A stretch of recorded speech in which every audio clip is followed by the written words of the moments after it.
Hello everyone, my name is Janka Nitsche and I work in the hydrometrics and groundwater section of the EPA, and today I want to talk to you about abstractions and whether they are significant pressures on our water resources.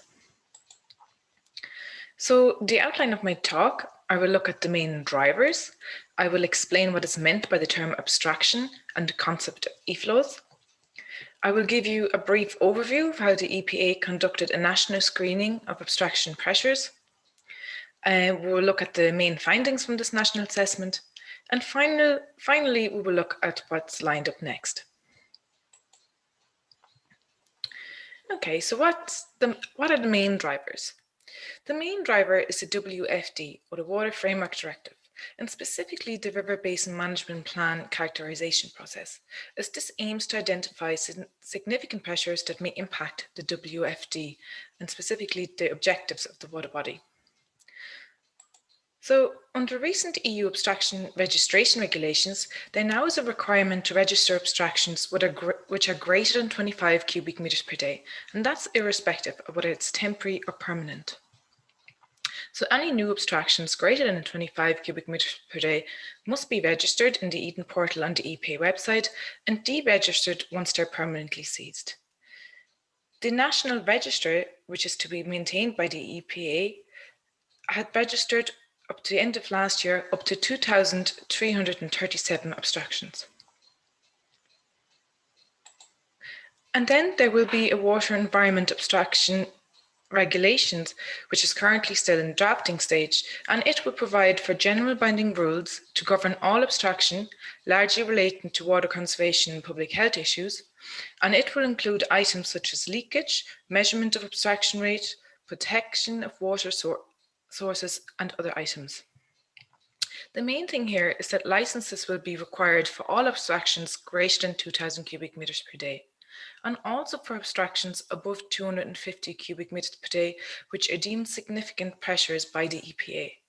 And these licenses will cover all surface water and groundwater abstraction, and the overall aim of these regulations is to ensure achievement of the WFD objectives.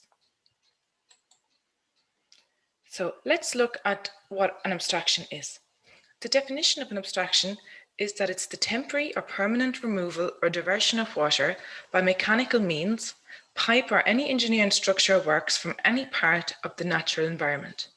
And it includes the transfer to another part of the environment. So this can be an abstraction from a lake or a river, or from a spring or a well or a borehole. And abstractions are most common in the following sectors.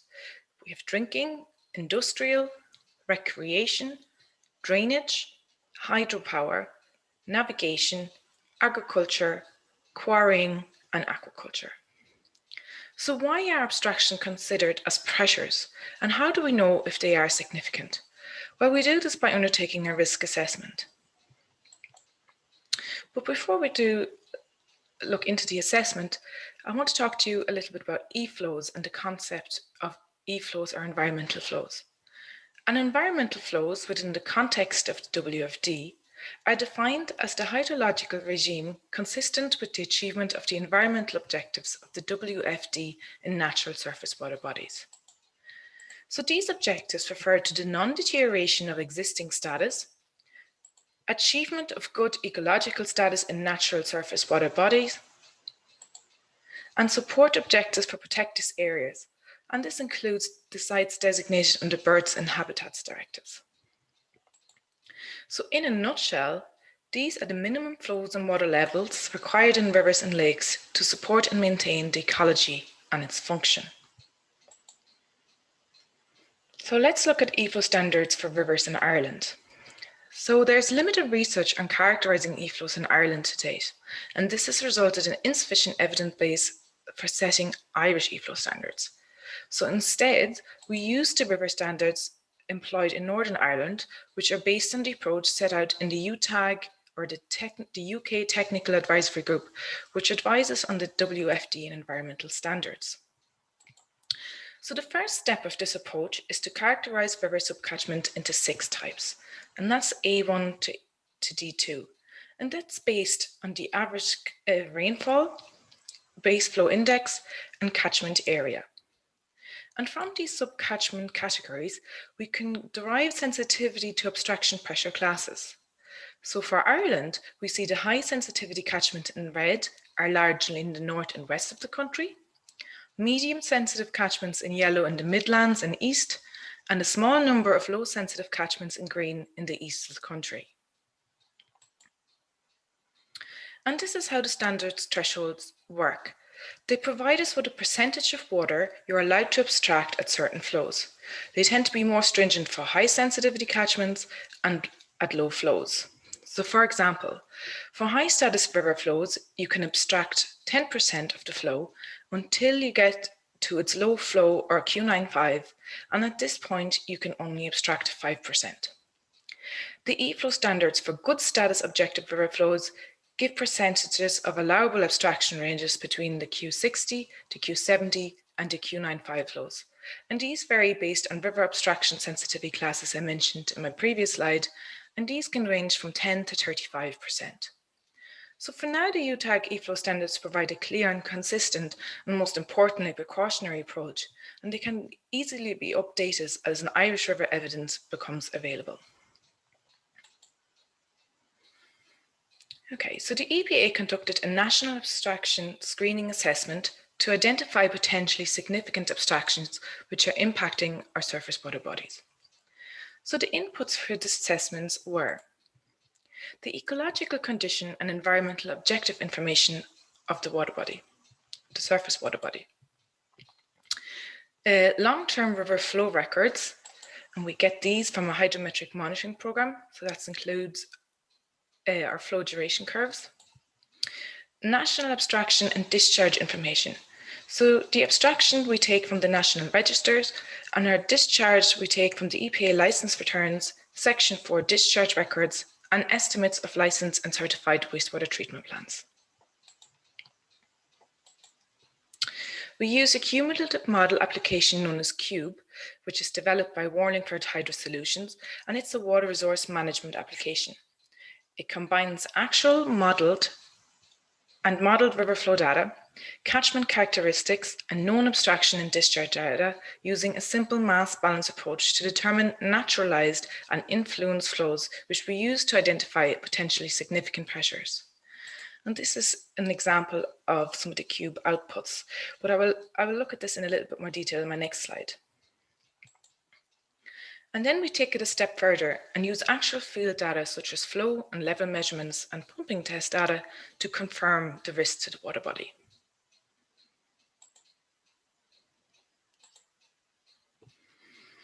So this is an EFlow assessment example, and just to remind you that this is done in CUBE.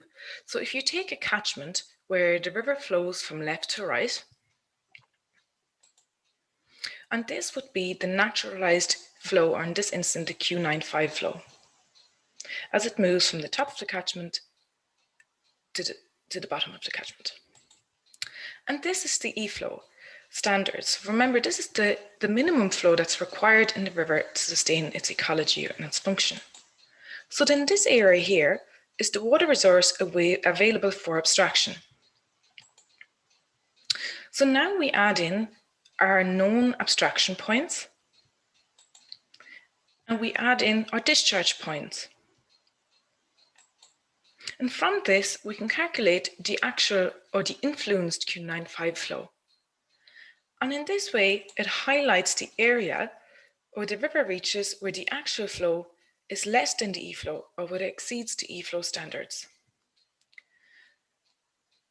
So these areas are caused by the cumulative impact of abstractions upstream of this point. And using this modelling approach is how we identify potentially significant abstractions in our river catchment. And similarly, we can use the same approach to determine if an addition of a new abstraction is likely to cause an EFlow exceedance further downstream. For lakes, we look at the Q50 inflows to the lake and compare these to the net abstraction pressure. So a reduction of greater than 10% of the lake Q50 inflow is considered as being potentially at risk from abstraction. So this is also a very conservative metric, and the identified lakes require further detailed assessment. At this point, it is envisaged to use a similar approach to data to UTAG guidance, which recommends the use of standard in terms of changes in the area of the lake habitat instead of just looking at water levels or flows. However, such approach requires a lot more site-specific data, including the shape of the lake foreshores, and that's data which we do not have for all of our lakes at this point. In terms of groundwater abstractions in Cube, we input the abstraction locations and pumping rate and seasonal patterns.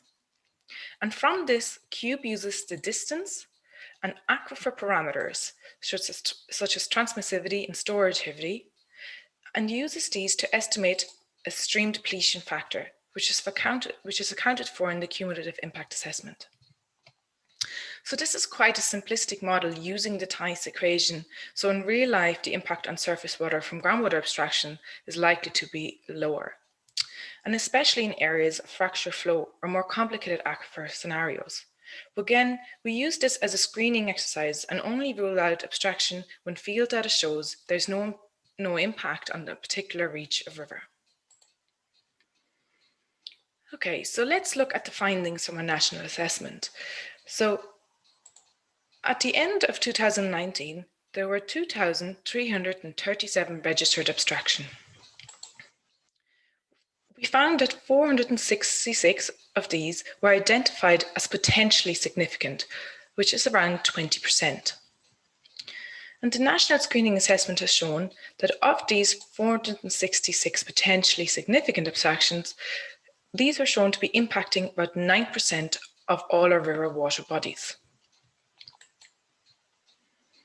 In terms of our lakes, these 466 potentially significant abstractions are shown to be impacting about 14% of all our lake water bodies. In terms of abstractions impacting our groundwater bodies, overall this is already assessed through the existing WFD status assessment methods.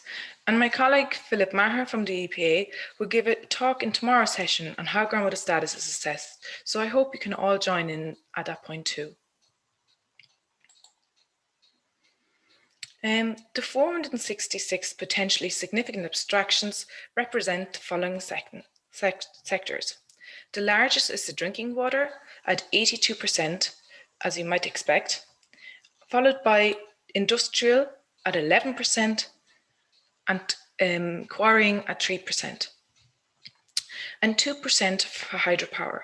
However, at this point, I'd like to point out that not all hydropower abstractions are currently included in the model, and that's due to the model's limitations.